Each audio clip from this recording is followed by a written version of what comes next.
Did you know that one mistake could cost millions of lives?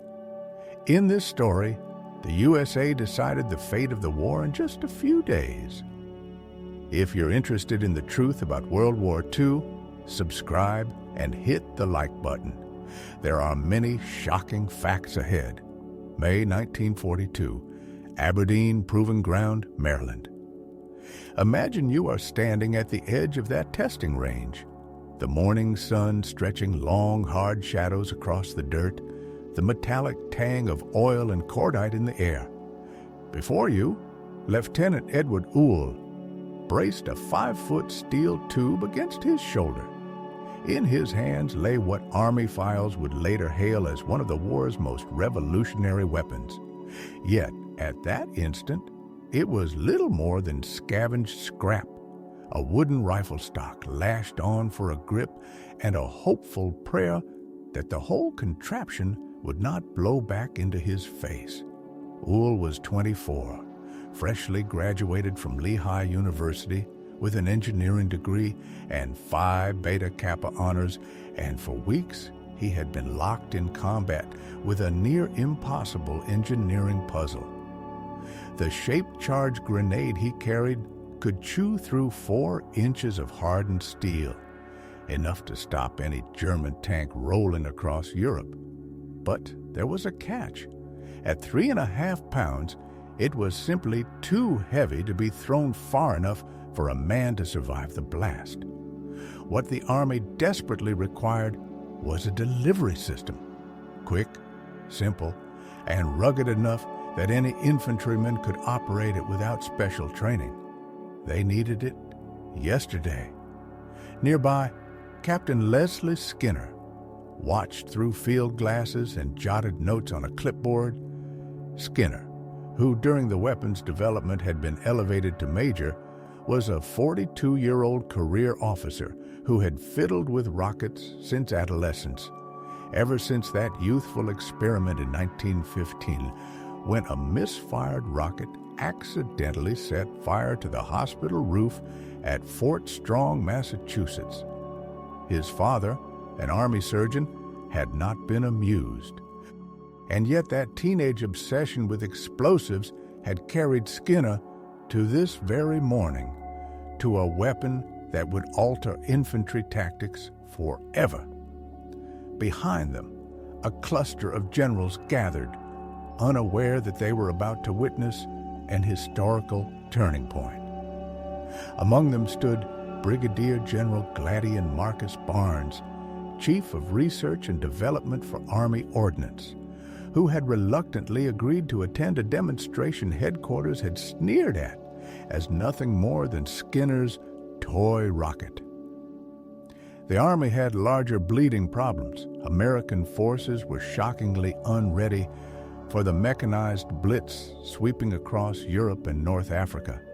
As German panzer divisions thundered through Poland and France and pushed deep into Russia, U.S. infantry had almost nothing to stop a tank.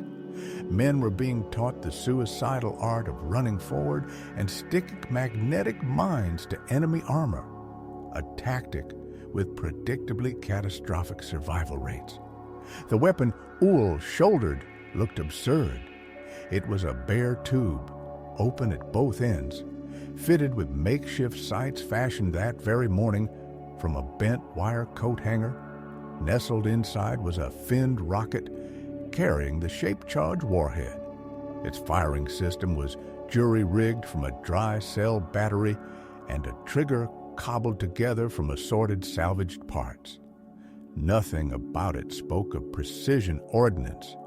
Everything about it shouted improvisation born of desperation. And still, buried beneath the crudeness, was the product of months of frustration, repeated failures, and then at last, a hard-won breakthrough, the tale of how Uhl and Skinner fashioned what would become known as the Bazooka reaches back not merely to 1942, but to earlier decades, and to the imagination of an American rocketry pioneer whose ideas had once been written off as fantasy.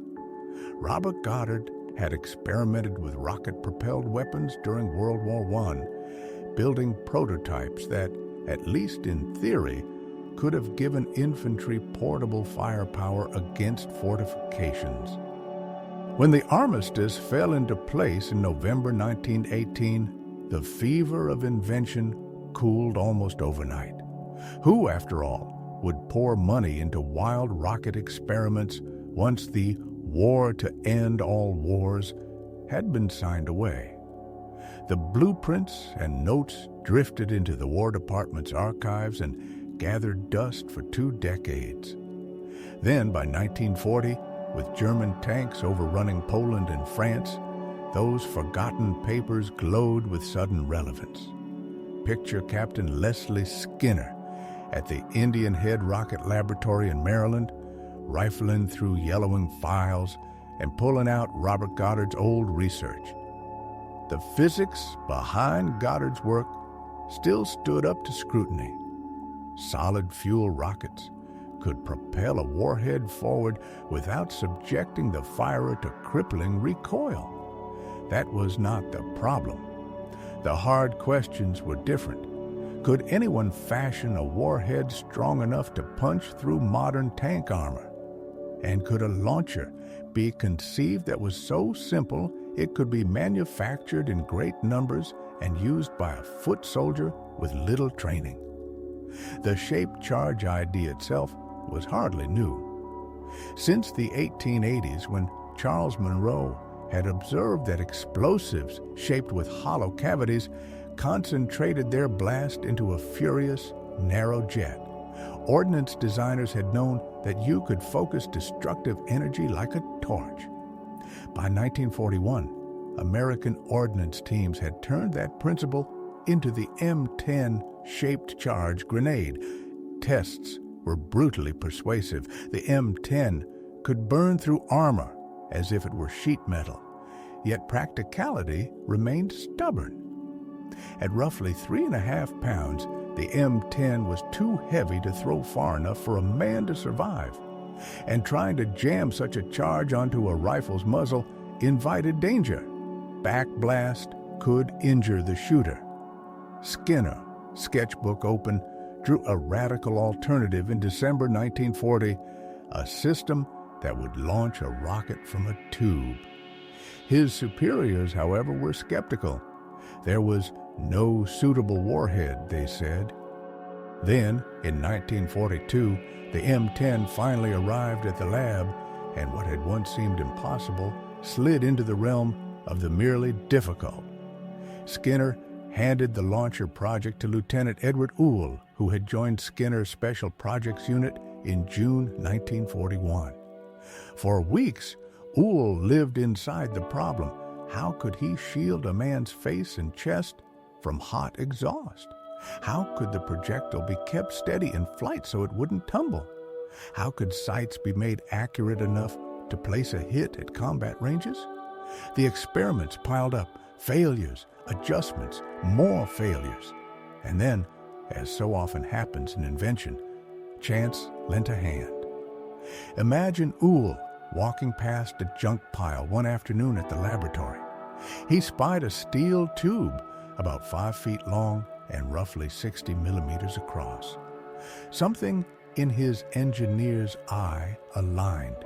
He lifted it, rested it on his shoulder, and realized with a small electric certainty the tube's internal diameter was almost the same as the M10.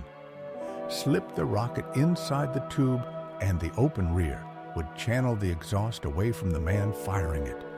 Put a rocket in a tube, shoulder it, point, pull a trigger. The idea was brutally simple and beautifully direct. Uhl hurried back to the shop and, with the urgency of a man who finally sees a way through, knocked together a crude prototype in hours. The salvaged tube, bits of spare rifle stock for a shoulder rest and grip, a makeshift trigger assembly. The first live test would decide everything. If the backblast seared the operator, the concept was dead. If the rocket detonated inside the tube, it was game over. He carried the device down to the Potomac River, away from curious eyes and skeptical colleagues. He loaded a rocket, pointed the tube across the water, and squeezed the trigger. Instead of catastrophe, came an almost gentle whoosh. There was no violent recoil, no fireball licking his face.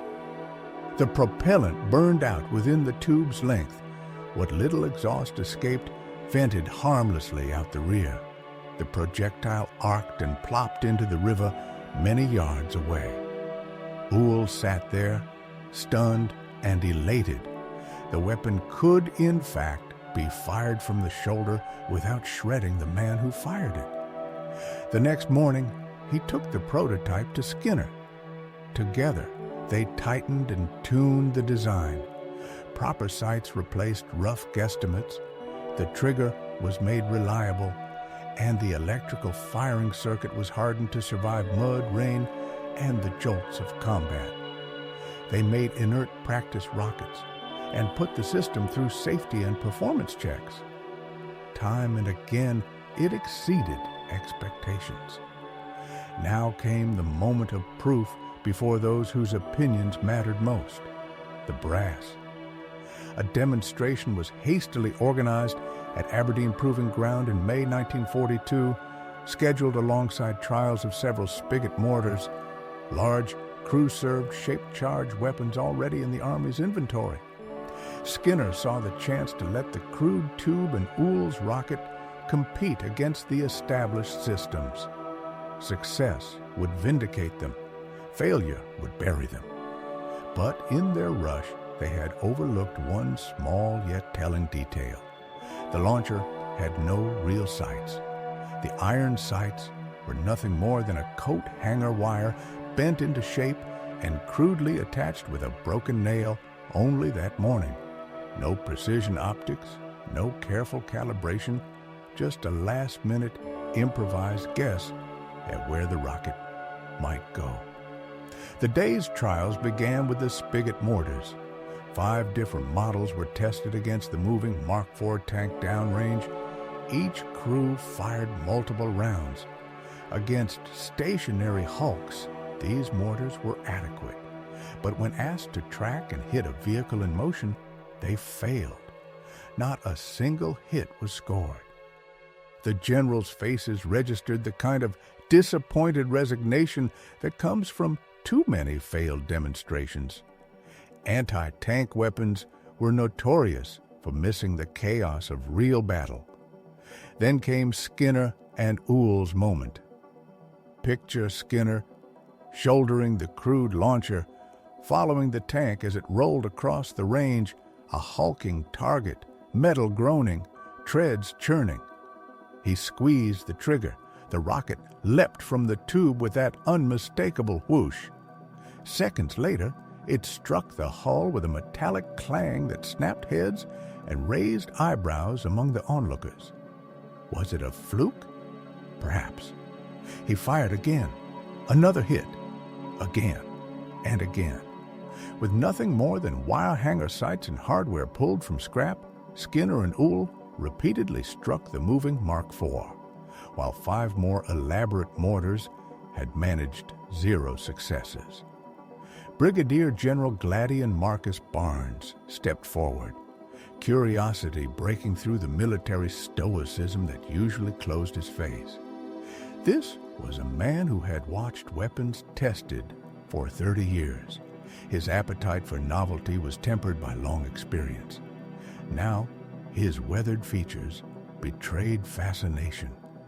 He reached for the launcher and, with the quiet force of command, asked more an order than a request. "Let me try it." Skinner handed it over and talked Barnes through the simple steps. Mount the tube on the shoulder, track the target, squeeze the trigger, no complex drills, no page-long checklist. Barnes braced the tube, squinted through the improvised sight, and fired. Direct hit. A rare smile unfurled across his face. He looked at the weapon, at Skinner, then at the crowd. The words he spoke in that instant would be etched into military lore. It sure looks like Bob Burns' Bazooka. Why that name?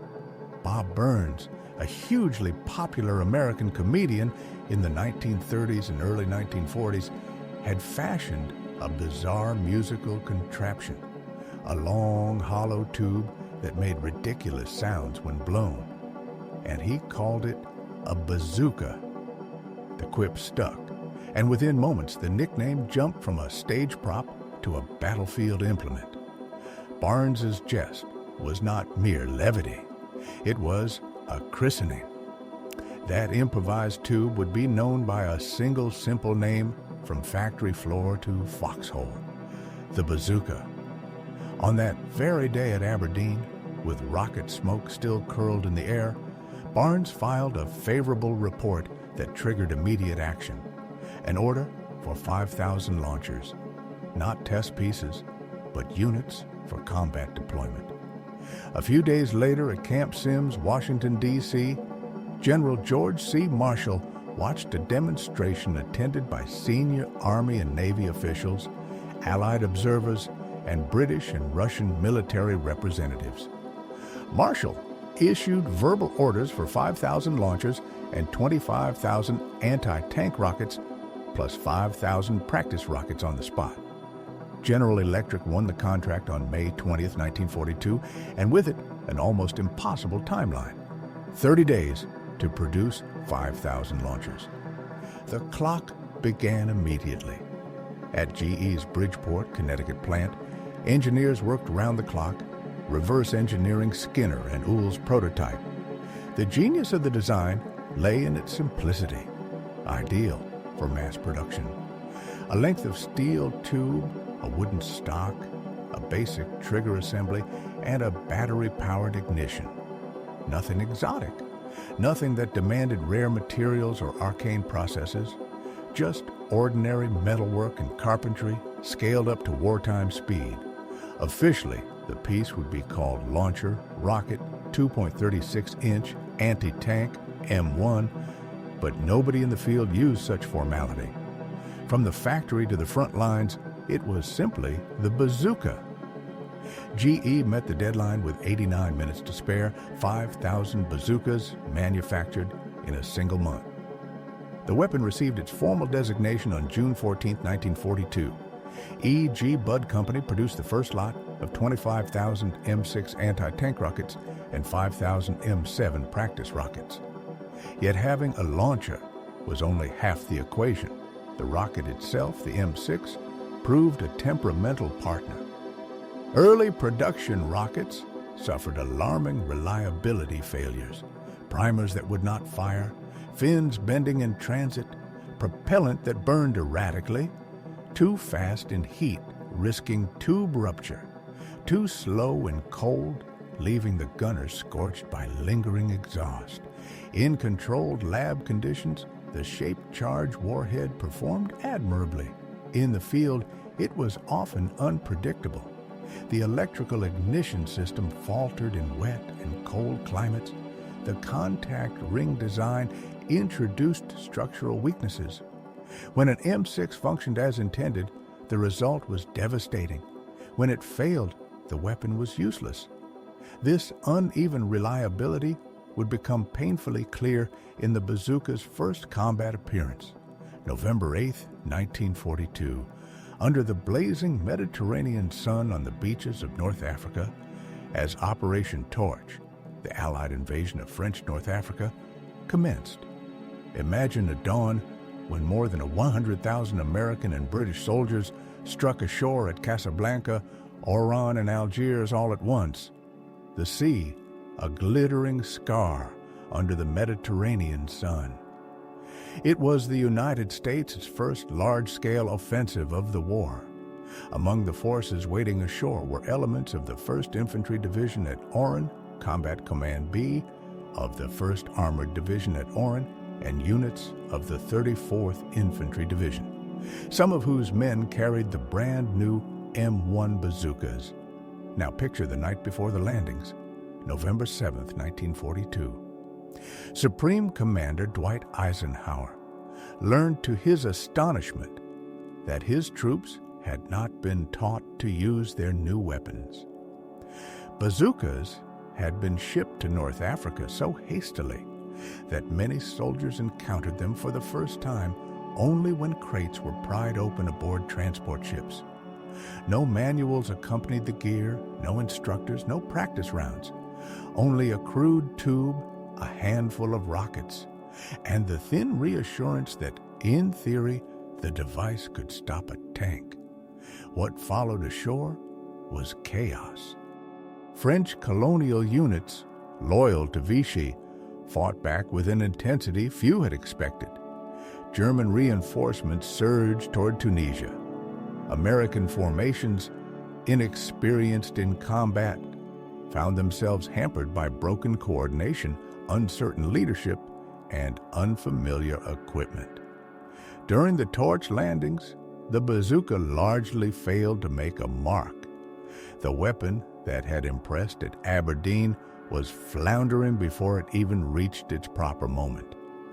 The first recorded combat use of the bazooka came later, in the hard schooling of Tunisia.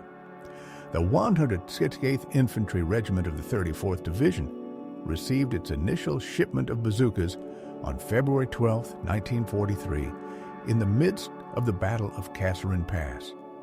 By February 14, 1943, men were being forced to learn the weapon under fire, pressed into action against German armored thrusts in the worst conceivable conditions. The results were grim. The M6 rockets were notoriously unreliable. Primers failed to fire, fins bent during movement, and propellant charges burned inconsistently, too quickly in heat, risking a tube burst too slowly in cold, leaving the gunner burned by lingering flame. Troops who had never practiced with the system could not accurately judge distance or how far ahead to lead a moving tank. The electrical firing apparatus faltered in moisture and under rough handling. Battery contacts corroded in the salt air, and rocket propellant absorbed humidity and burned incompletely or not at all. After months of bitter fighting in Tunisia, Army ordnance officers compiled a bleak verdict. A visiting American general, surveying the front in 1943, after the major actions had ended, could not find a single soldier who could claim the bazooka had actually put a tank out of action. There were no confirmed tank kills attributable to it. Men reported rockets that bounced off armor, failed to detonate, or simply missed. By May 1943, the Army pulled back further deployment of the M1 bazooka. The program teetered on the brink of cancellation. Millions of dollars poured into a weapon that was not fulfilling its central purpose. But Skinner, Uhl, and the ordnance teams at Aberdeen refused to abandon the idea. Methodically, they attacked each weakness. The rocket was reworked into the M6A1. The flawed nose contact ring was replaced by a new contact system using wire unspooled from the rear, removing a structural weak point. Propellant sticks were shortened to lower peak pressures. Fuses and the electrical ignition were improved. The launcher evolved into the M1A1, simplified by removing the forward hand grip, adding a face guard at the hand position, fitting a conical muzzle deflector and a carrying strap, revising the safety and cutting the weight from 18 pounds down to 123.4 pounds. The new sighting device carried graduations calibrated from 100 to 300 yards. Crucially, training finally followed. Ranges were set up for live practice and tactics for two-man teams. A gunner and a loader working together were developed. By the summer of 1943, a more reliable weapon and combat-seasoned crews were ready for another trial: Sicily. On July 10, 1943, Operation Husky began. Over 180,000 Allied troops poured onto Sicilian beaches, backed by thousands of aircraft and hundreds of ships. Among those storming the island were paratroopers of the 82nd Airborne Division equipped with the improved M1A1 bazookas. Colonel James Gavin, commander of the 505th Parachute Infantry Regimental Combat Team, had drilled his men thoroughly with the new armament. Unlike the hurried crate openings of North Africa, these troopers understood what they carried. They knew the bazooka's strengths and its limits. They had practiced engaging moving targets. They had been prepared. Gavin later wrote in American Heritage magazine that the bazookas were essential, the only weapons his troopers had that could meet German armor on reasonably equal terms. The 82nd drop, however, was a disaster. Imagine a wind so fierce that it tears paratroopers from the sky and scatters them across 50 miles of Sicilian countryside. What would you do if you hit ground alone, miles from your unit, under a foreign sun? That was the reality on July 11, 1943. Colonel James Gavin and his men found themselves ripped from their planned drop zones and, like desperate magnets, were drawn toward the sounds of battle. By dawn, small disordered bands of American troopers were holding a ridge the maps called Beetzer Ridge against elements of the German Hermann Göring Panzer Division. Facing the Americans were lethal odds. Tiger fought tanks from a company of the 215th Tank Battalion, Panzer IV medium tanks, roughly 700 infantry, and an armored artillery battalion pressing forward. The paratroopers were outnumbered, outgunned, and spread across uneven ground. Yet they carried the M1A1 bazookas, and that slender hope changed the calculus. The first bazooka teams engaged the German armor in frontal attacks. Rockets slammed into the Tiger's thick frontal plates with tremendous force, then merely bounced away. The shaped charge warheads could not pierce the Tiger's dense frontal armor. This was a known limitation. In the heat of combat, however, with 60-ton monsters bearing down, panic was a real enemy. Gavin later wrote that bazooka rounds tended simply to ricochet off the big Tiger's armor, while the tanks answered with deadly 8.8mm fire. He recorded appalling losses among crews who were caught during vulnerable loading and firing sequences. Pieces of bazooka gear ground up beneath tracks as teams were flattened in the open. Still, discipline counted. Experienced, non-commissioned officers had been taught to think like mechanics of death. Aim for weakness. The thin side plates, the rear engine compartment, the suspension and tracks. As the Tigers maneuvered to bring their 88mm guns to bear, American teams shifted position, hunting angle shots, waiting for opportunities to strike where the armor thinned. The day on Beetzer Ridge stretched long and brutal. Naval gunfire from destroyers hurling 155mm round smashed enemy formations, and the timely arrival of Sherman tanks helped blunt the German push. Lieutenant Harold H. Swingler, service company commander of the 505th PIR and once an intercollegiate boxing champion, arrived around 1900 hours with Sherman's and roughly 50 men from regimental headquarters company. In a savage moment, Swingler captured the first Tiger intact by killing its crew with a hand grenade while they were outside the vehicle. Swingler would later fall on D-Day, June 6, 1944. By evening, the German attack had stalled. Elements of the Hermann Göring Division withdrew, leaving equipment behind and at least one Tiger in Allied hands. Across the wider Sicily campaign, which ran through August 17, 1943, M1A1 bazookas are officially credited with destroying 4 medium German tanks and 1 Tiger Y. The Tiger kill is described in military histories as an improbable shot, reportedly through the driver's vision slot. Yet the precise details, the exact date, place, unit, or the names of the soldiers involved remain undocumented in the available sources. Gavin's after-action reports, however, were unambiguous. When properly employed by trained troops against suitable targets, the bazooka worked. The weapon proved itself in the hands of men who knew how to use it. Word of success spread fast. Soldiers who had watched the bazooka fumble through North Africa now wanted them in their squads. Training became standardized. Ranges were set up. Tactics for two-man teams, a gunner and a loader, were drilled and refined. The bazooka quit being an experimental curiosity and became issued kit. Its transformation mattered not only for American morale, but for how the enemy perceived the battlefield. German intelligence officers first learned of the bazooka from prisoners captured in Tunisia in early 1943.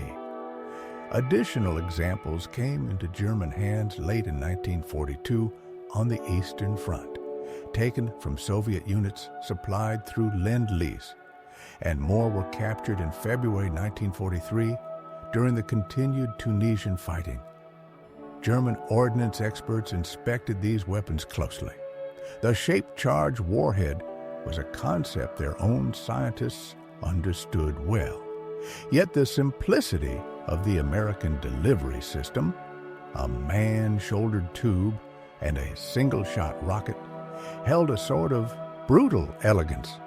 The Germans did not ignore what they had seen. Almost immediately, their engineers set to work on their own version, recognizing that an enemy's straightforward solution could become a new problem on their own doorstep. Imagine standing on a hillside as 1943 gives way to 1944, watching two very different solutions to the same problem take shape on opposite sides of the battlefield. Have you ever wondered how an idea travels and then morphs when borrowed? The Germans answered the bazooka with their own rocket tube, the Raketenpanzer Buchse 43, later improved into the RPZB-54 that entered service in February 1944 and quickly earned the fearsome nickname Panzerschreck, Tank Terror. Official papers, less poetic, called it Offenrohr or Stovepipe, a name as blunt as the smoke it vomited when fired. The Panzerschreck was, in essence, a beefed-up bazooka. The Germans enlarged the warhead from roughly 60 mm to 8 mm, giving the weapon the theoretical ability to pierce between 160 and 230 millimeters of armor, depending on circumstances, roughly double the American bazooka's quoted 76 to 100 millimeters penetration. To the American eye, it looked familiar. To German ordnance designers, it was a pragmatic response. Copy what works, then scale it up. But the enlargement came with real costs. Unlike the American rockets, whose propellant finished burning inside the launch tube, the Panzerschreck's rockets continued to burn for nearly 2 meters after leaving the muzzle. Picture the flare and blast pouring off the back of the tube, a blast so fierce it could severely burn its operator. German crews had to don protective ponchos, heavy gloves, and gas masks without filters before firing. Later versions added a blast shield, but that cure brought its own price. The weapon ballooned in weight to roughly 24 pounds, compared with the M1A1's 13 pounds. In a firefight, that difference mattered. American bazooka teams could sprint, fire, and relocate quickly. Panzerschreck crews, weighed down by armor, PPE, and a heavier tube, lost mobility. Worse yet, the colossal backblast belched smoke that pointed an arrow to the shooter's position for anyone with eyes to see. By war's end, some 300,000 Panzerschrecks had been manufactured. Meanwhile, American engineers continued to refine their own design. The M9, introduced in October 1943, was a practical evolution.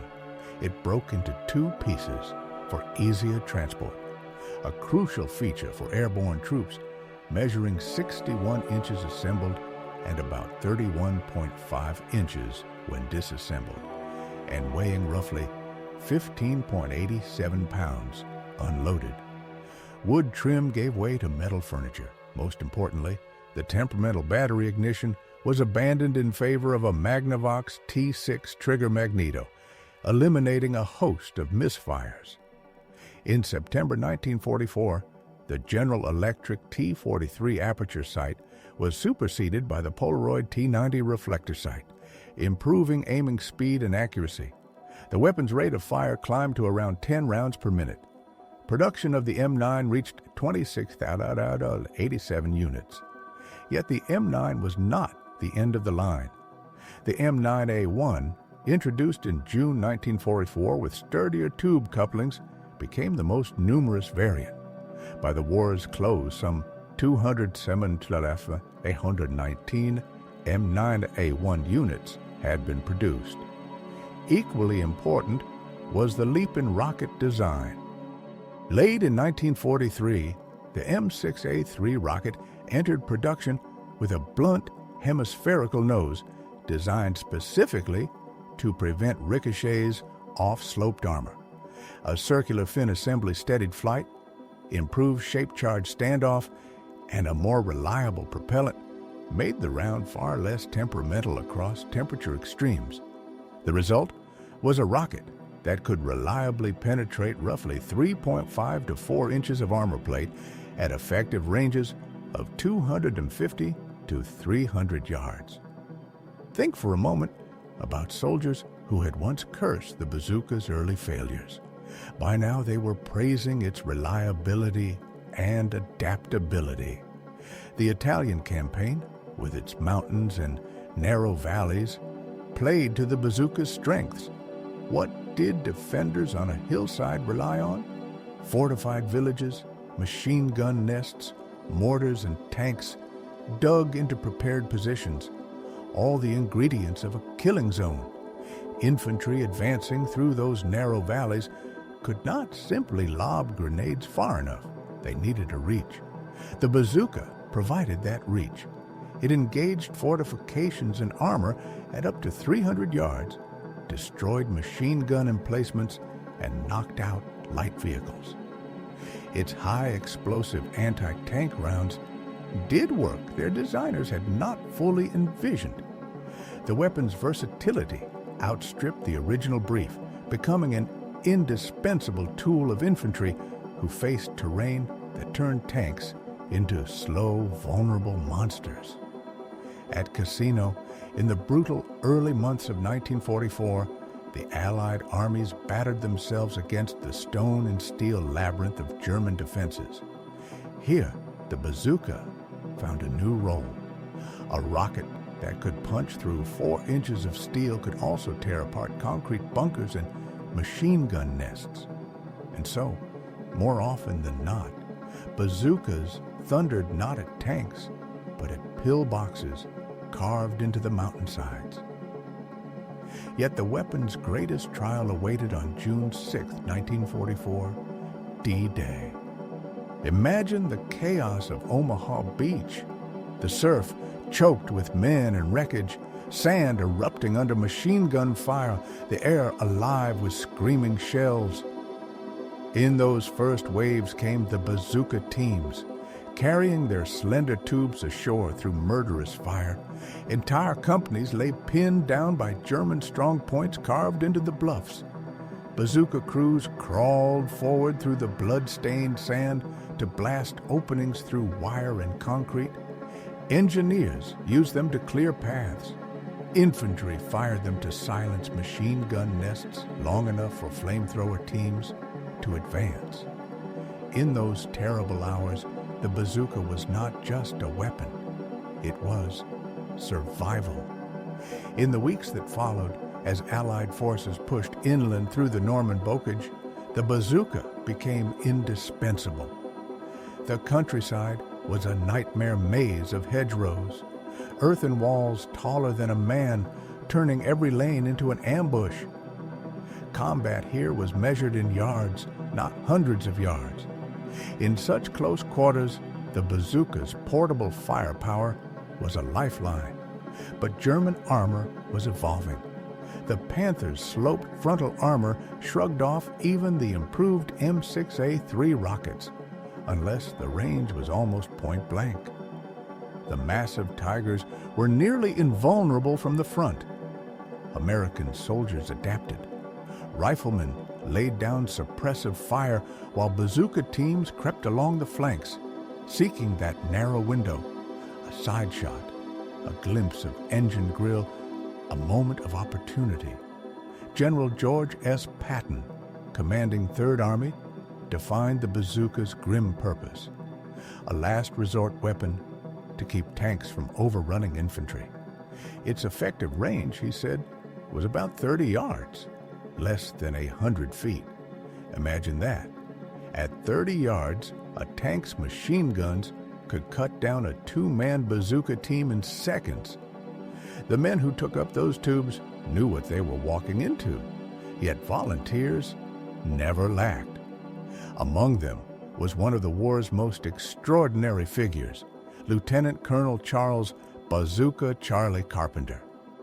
Born on August 29, 1912 in rural Illinois, Carpenter grew up in Reynolds, near Edgington. His family lost their farm during the Great Depression. Educated on scholarships at Roosevelt Military Academy and Center College, Kentucky, he taught history at Moline High School before the war. In 1942, he enlisted as a 2nd lieutenant, earned his flight wings as an artillery liaison pilot, and by 1944 was flying for the 4th Armored Division under Patton 3rd Army, scouting, spotting, and improvising. Carpenter flew an L-4 Grasshopper observation plane, serial number 4330.26, a fragile, canvas-skinned aircraft he christened Rosie the Rocketer, a playful nod to Rosie the Riveter. But Rosie was no ordinary liaison craft. Carpenter had mounted 6 bazookas, 3 on each wing strut, first M1A1s, later upgraded to M9 models. The total extra weight was roughly 106 pounds. He wired the launches to a control panel in the cockpit, installing push-button switches that allowed him to fire individually or in salvos. He usually flew alone to squeeze every ounce of performance from his tiny plane. His attack runs were daring to the point of madness. Diving steeply from altitude to within 100 meters of the target, he unleashed his rockets, then yanked the stick back to climb sharply out of range. The rockets plunged down onto the thinner top armor of German tanks, barely 45 mm on a Tiger's turret roof, compared with more than 100 mm on its frontal plates. It worked. Official records credit Carpenter with 6 confirmed tank kills, including 2 Tiger Dafon heavies. Witnesses swore the tally was higher, perhaps 14, but the official count remained 6. His first major triumph came on September 20, 1944, at the Battle of Araucourt, where in 3 sorties he destroyed 1 German armored car and 4 tanks, expending 16 rockets. In October, he added 4 more tanks and an armored truck to his tally. For his courage, Carpenter received the Silver Star, personally awarded by General Patton, as well as the Bronze Star Medal, the Air Medal with oak leaf cluster and multiple campaign decorations. The press loved him. Stars and Stripes, Associated Press, Popular Science, February 1945, the New York Sun, and Liberty Magazine all told his story. In Stars and Stripes, Carpenter was quoted with a grin that matched his legend. "Word must be getting around to watch out for Cubs with bazookas on them. Every time I show up now, they shoot with everything they have." And so the humble infantry rocket, born from scrap metal and desperation, had taken to the skies, a symbol of ingenuity and audacity in a war that demanded both. "They never used to bother Cubs. Bazookas must be bothering them a bit," Carpenter quipped, his trademark grin hiding both exhaustion and defiance. The reporters laughed. But behind that grin was a man who had cheated death more times than he could count. In 1946, Charles Carpenter was diagnosed with Hodgkin's lymphoma and told he had 2 years to live. He returned home to Illinois, traded the cockpit for a classroom teaching history at Urbana High School. The doctors were wrong. He lived not 2 years, but nearly 2 decades more, until March 22, 1966. His beloved L-4 Grasshopper, Rosie the Rocketer, serial number 43-3 survived as well. Painstakingly restored, it has stood since 2020 in the American Heritage Museum in Hudson, Massachusetts, a fragile relic that once hunted tanks from the sky. That same year, his daughter, Carol Carpenter Apaki, helped tell his story to the world in Bazooka Charlie, the unbelievable story of Major Charles Carpenter and Rosie the Rocketer. And Carpenter's story was only one among thousands. The bazooka had become the weapon of the brave, of ordinary men forced to do impossible things. Private First Class Francis Sherman Curry of Company K, 120th Infantry Regiment, 31st Infantry Division, earned the Medal of Honor for his actions on December 21, 1944, at Malmedy, Belgium. When German tanks crushed American defenses, Curry and 5 other men fell back into an abandoned factory. Inside, he found a bazooka, but no rockets. Under heavy fire, he dashed across a street swept by bullets to reach an abandoned half-track and retrieve ammunition. His Medal of Honor citation reads, "Sergeant Curry found a bazooka in the building and crossed the street to secure rockets. Meanwhile, enduring intense fire from enemy tanks and hostile infantrymen who had taken up a position at a house a short distance away. With a companion, he reloaded and fired. One rocket struck perfectly where the turret joined the chassis, disabling the tank. Curry later called it a miracle. He lived until October 8, 2019, sharing his story again and again. The story of a man who faced steel with courage and luck in equal measure.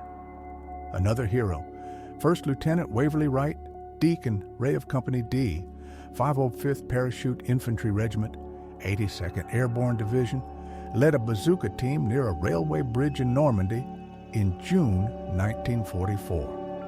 When his men's rounds fell short, Ray took the launcher himself and moved closer to improve his aim. He was struck by machine gun fire and mortally wounded. His commander, Lieutenant Colonel van der Voort, later said that Ray might have been the Attila 2nd Airborne's undiscovered World War II equivalent of Sergeant Alvin C. York. In Belgium on December 19, 1944, 19-year-old Albert Durago, a member of a 90mm anti-aircraft gun crew, volunteered to go after German tanks near Stoumont. He had never fired a bazooka before. Decades later, in a 2014 Washington Post interview, Durago remembered, "I knew I was going to get it before I got down there, but God was with me." He hit his target squarely. "You never heard such a racket," he recalled. "I heard them hollering and screaming.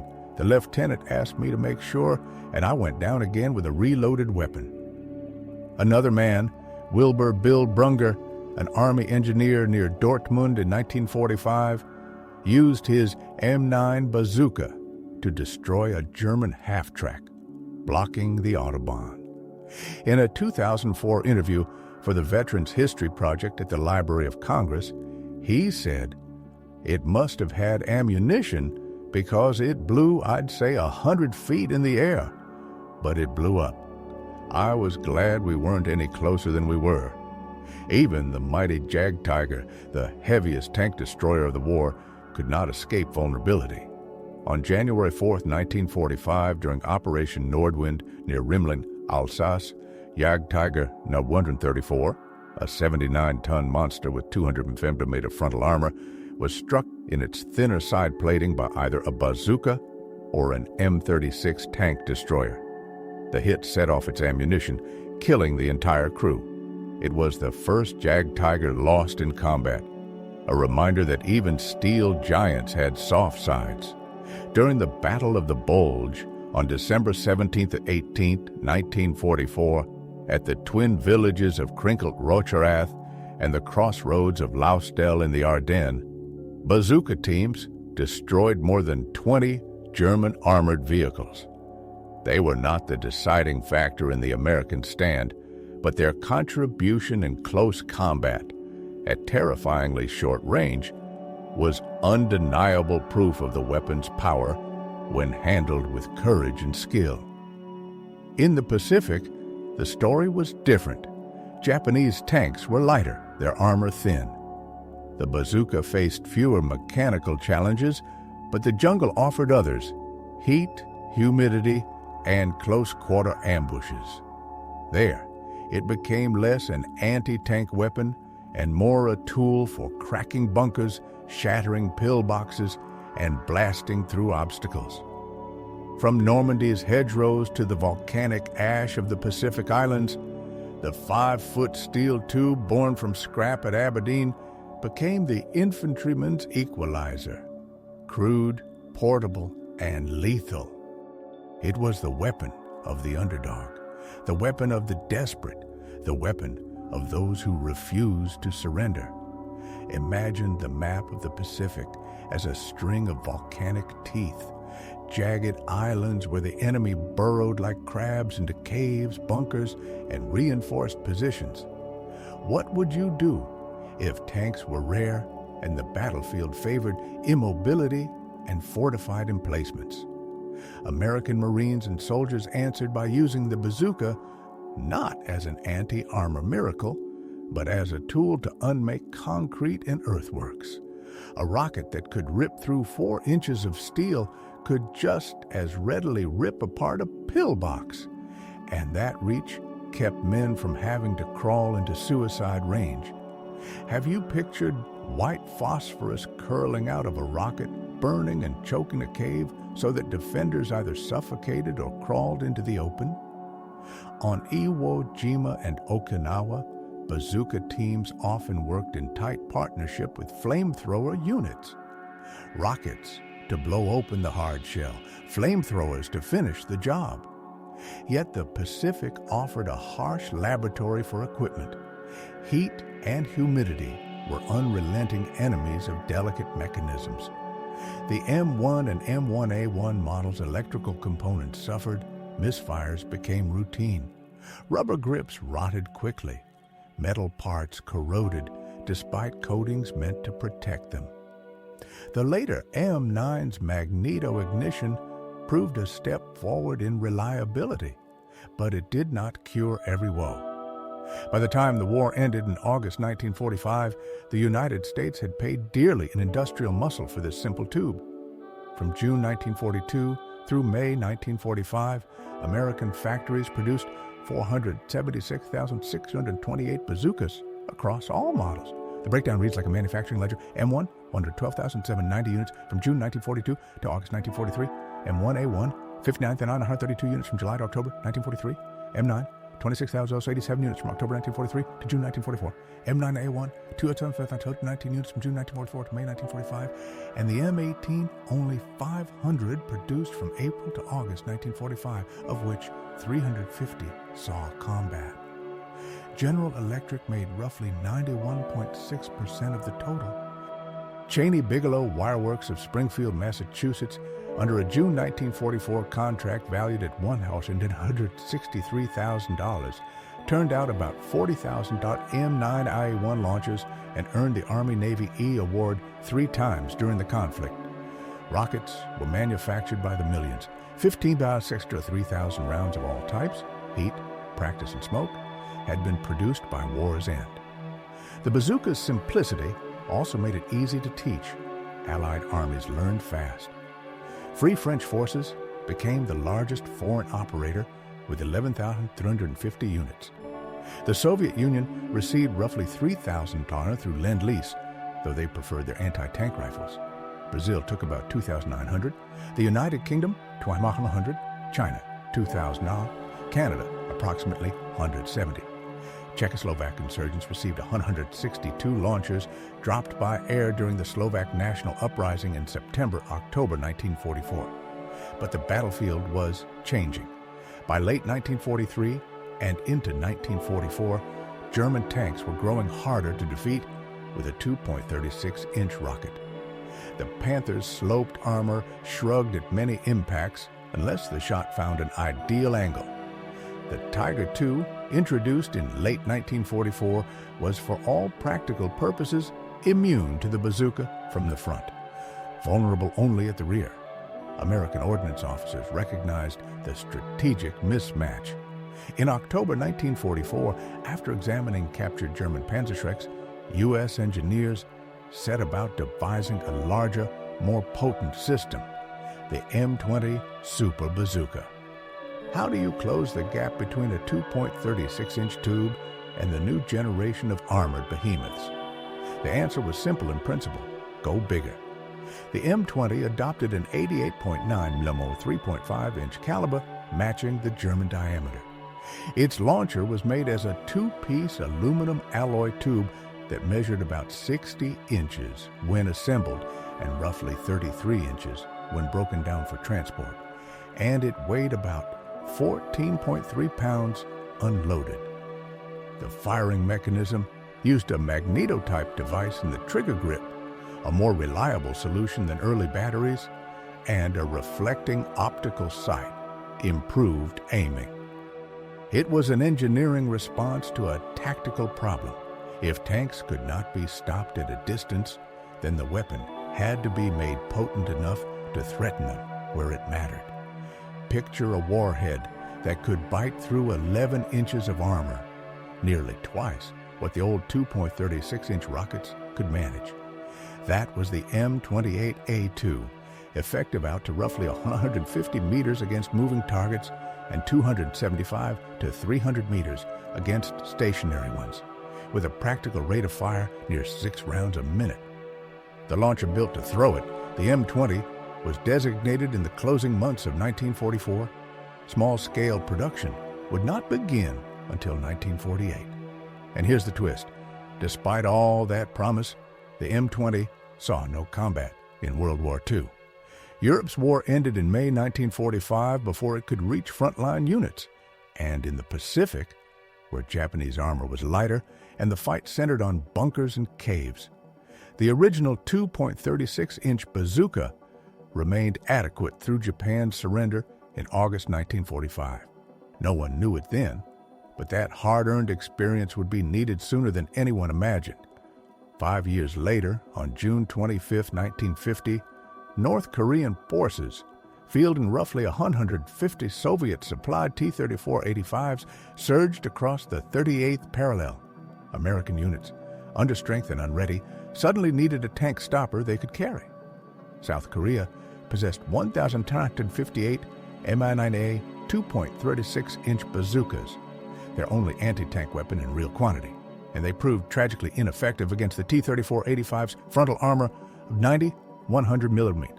On July 5, 1950, Task Force Smith, 406 U.S. soldiers, faced about 5,000 North Koreans, backed by 36 T-34-85s. Armed with 6 M9A1 launchers, the Americans fired 22 rockets.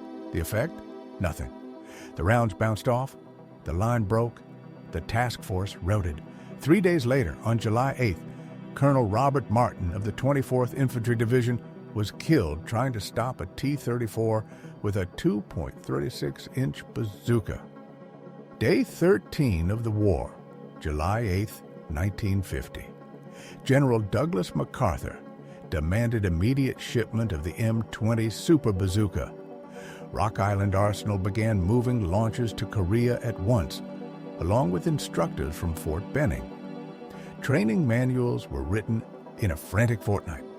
The first combat use came swiftly, the Battle of Taejon on July 20th, 1950, when the 24th Infantry Division received its first issue. The change was immediate and shocking. 8 T-34s credited as destroyed on the first day of use. Time magazine's breathless report put it this way: it knocked out 7 tanks in 7 tries. Major General William F. Dean himself fired one from a second-story window at less than 10 yards, striking the turret ring, igniting the tank, and killing the crew. Of 10 T-34s in the city that day, 6 fell to M-20s and 2 to artillery. Dean would later receive the First Medal of Honor of the Korean War for actions that included that bazooka shot, before being captured and held as a prisoner of war until September 1953. Production raced to meet the battlefield's demand. Over 750 M120s were built and shipped to Korea in the first year. The refined M20A1 entered service in 1952 with an improved connector latch assembly and became the principal production model. The M20B1 swapped in a cast aluminum barrel and simplified internals to save weight, and the M20A1B1 combined those B1 changes with the A1's improvements. Throughout the Korean War, the Super Bazooka justified the rush, knocking out hundreds of tanks at hard points. But even as it proved itself, the clock was ticking. Tank armor kept thickening, and shape-charged warheads demanded ever larger diameters to keep pace. A reloadable 2-man tube with multiple rockets began to look like yesterday's answer. By the mid-1960s, as American troops deployed to Vietnam, the bazooka era was ending. The M72 Law brought similar punch in a single-use launcher a third the weight, handled by one soldier with no need to reload.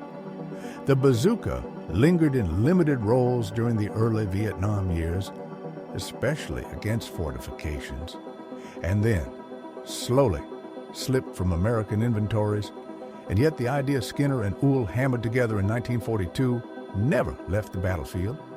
Look around.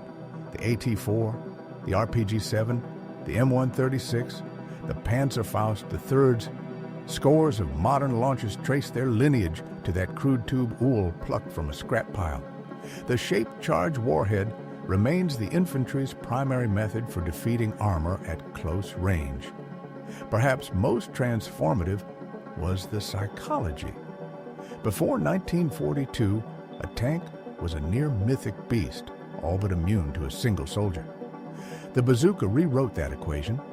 Suddenly, 2 men with 50 pounds of kit could kill a 50-ton vehicle. Tank crews could no longer ignore infantry. Infantry could no longer advance without care for tanks. The result was doctrinal as much as technical.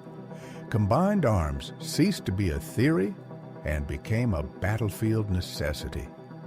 Tanks that dared to move without infantry cover were courting destruction. In the age of the bazooka, armor alone was no longer enough. Corporal Donald E. Lewis saw this truth firsthand while testing a captured German Panther, comparing the German RPG B-54 Panzerschreck and the U.S. M9 bazooka. "I was so favorably impressed by the Panzerschreck," he recalled, "I was ready to take after the Krauts with their own weapon." His report to superiors admitted what many soldiers already knew. The German copy was in some ways superior, a sobering reminder that even as American forces wielded the bazooka to great effect, they understood its limits. When Leslie Skinner died on November 2, 1978, at 78, newspapers across the country remembered him as co-inventor of one of World War II's most influential weapons. After the war, he had been dispatched to the Pacific in July 1945 to organize ordnance supply, then assigned to the California Institute of Technology to establish an ordnance sub-office. Retiring from the Army as a colonel in 1948 with the Legion of Merit, he joined Aerojet Engineering in Rancho Cordova, California. The Korean War brought him back into uniform. Commissioned into the U.S. Air Force, he created the weapons test facility at Eglin Air Force Base from 1950 to 1952. After his second retirement, he consulted for the Oerlikon Group until 1970, then turned to sculpture in Bel Air Bluffs, Florida, shaping art instead of weapons. Buried at Arlington, he also received the Hickman Award from the American Rocket Society, fitting recognition for a man who had transformed a junk pile idea into a revolution. Edward Uhl outlived his partner by decades. He died on May 9, 2010, aged 92, in Oxford, Maryland, from complications of a stroke. Leaving the Army in 1947 as a lieutenant colonel, he joined the Glenn L. Martin Company, later Martin Marietta, working on guided missile programs and rising to Vice President of Engineering by 1959. He then served as Vice President of Ryan Aeronautical before moving to Fairchild Engine and Airplane Company in 1961, eventually becoming a chairman of Fairchild Industries in 1976.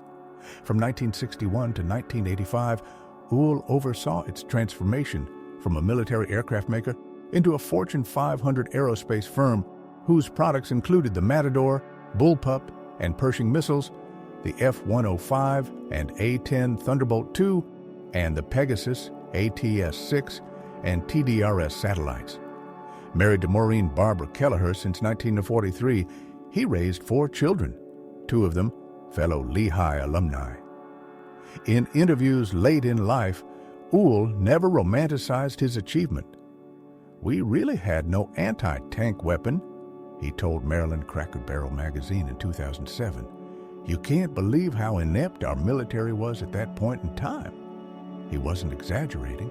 In 1941, the U.S. Army was painfully unready for mechanized war. By 1945, it commanded the most powerful military force in history. Weapons like the Bazooka had helped make that leap possible. 4 decades after those first tests at Aberdeen, veterans gathered in Germany for a reunion. Among them was a former German Panther commander who approached an American veteran known to have carried a bazooka through France. Through a translator, the German said quietly, "We feared your tube rocket more than your tanks. Your Sherman tanks we could destroy easily, but your rockets, they came from anywhere, from soldiers we could not see until too late. Many times, we abandoned tanks that were not even damaged just because we heard the sound of your rockets nearby." The American asked why. The German smiled sadly. "Because we knew that the next rocket might come through our vision slot or strike our engine or catch us from behind. We were always looking over our shoulders. The fear was worse than the weapon. That fear, that invisible psychological weight, may have been the bazooka's greatest victory. It did more than pierce armor. It pierced certainty. From that moment on, no tank crew on Earth could ever feel completely safe. German tank crews who had once terrorized Europe found themselves, abruptly, the ones looking over their shoulders. And the bazooka's reach did not end at the trench line. The shape charge principle that made its warhead so deadly became a bedrock of post-war demolition, mining, and industrial cutting. Its rocket propulsion know-how fed directly into the missile programs that followed. Engineers who had labored on bazooka rockets carried their wartime expertise into the guided weapons of the 1950s and 1960s. Even the underground felt its impact. French resistance fighters, supplied by Allied airdrops, valued the bazooka precisely because partisans could learn it quickly, set ambushes for German convoys, and fight without the luxury of formal training schools. Leap forward to the 21st century, and the family resemblance is still unmistakable.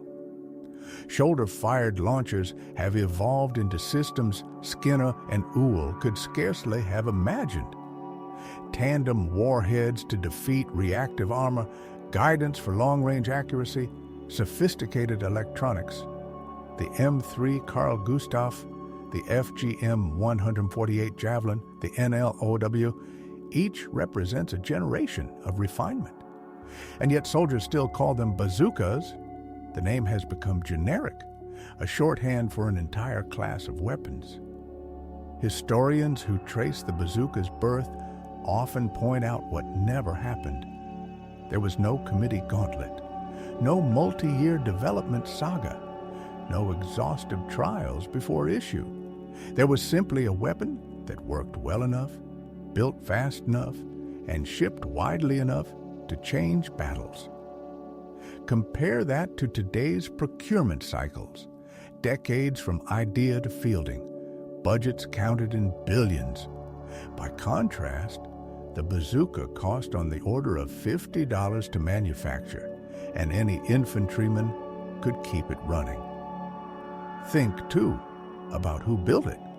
On factory floors at General Electric and across other contractors, the majority of the hands belonged to women, part of the Rosie the Riveter story that extended into weapons production. They understood that the parts they inspected were bound for men in harm's way. Many had loved ones overseas. Quality control took on a moral intensity, and rejection rates stayed remarkably low despite the frantic pace. What did all this buy? A capability the infantry had never truly possessed.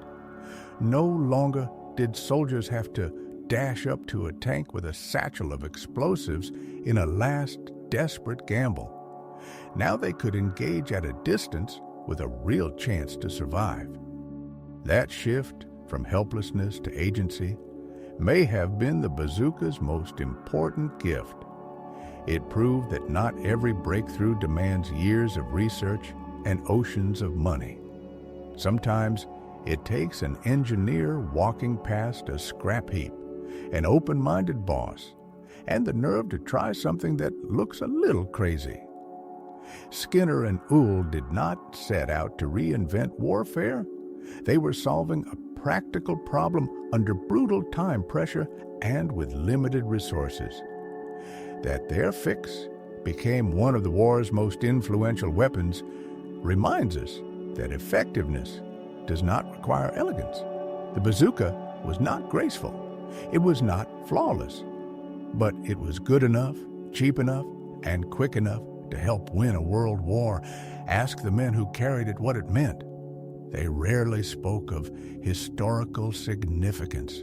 They spoke of staying alive, protecting their buddies, finishing the mission. To them, the bazooka was a tool, yet it was a tool that turned victims of mechanized warfare into fighters who could strike back. That transformation, repeated hundreds of thousands of times in every theater, is the real legacy.